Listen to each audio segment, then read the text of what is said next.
erkakning xislatini ko'rmoqchi bo'lsa, ayol o'zini fitratini eslash kerak. Ayolning fitrati nimaligini bizdan yaxshi biladi. Haqiqiy erkaklik xislatimni ko'rmoqchimisan, menga fitratingni shu darajada ko'rsatib qo'ygin, ko'zingga qara olmaydigan darajada uyalib.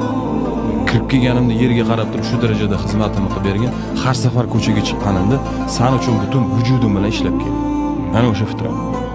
Meni xislatimni ko'rmoqchi bo'lsa. Agar ro'paramda fitrati esdan chiqib qolgan erkakka o'xshab tortishadigan ayol bo'lsa, men o'zim bilaman nima qilish kerak. Shunchaki ikki og'iz so'z bilan baxtli bo'l, ishlaringga rivojlanib turib darsga davom et. Men erkakman, menda bunga immunitet shakllanmagan. Ya'ni nimaga? Yo'qotishga. Yo'qotish hech qachon erkakka og'ir kelmaydi. Esimizni tanibmizki yo'qotamiz. Oddiy narsa. Bizni sovuqqonlikka yo'yadi-yu, shunchaki yo'qotib o'rganib qolganmiz xolos. Yo'qotish ayolga og'ir keladi. Ulardan ko'p narsa so'ralmaydi. Shunchaki fitratingni ushlab ber, men erkaklik hislatimni qo'yib beraman.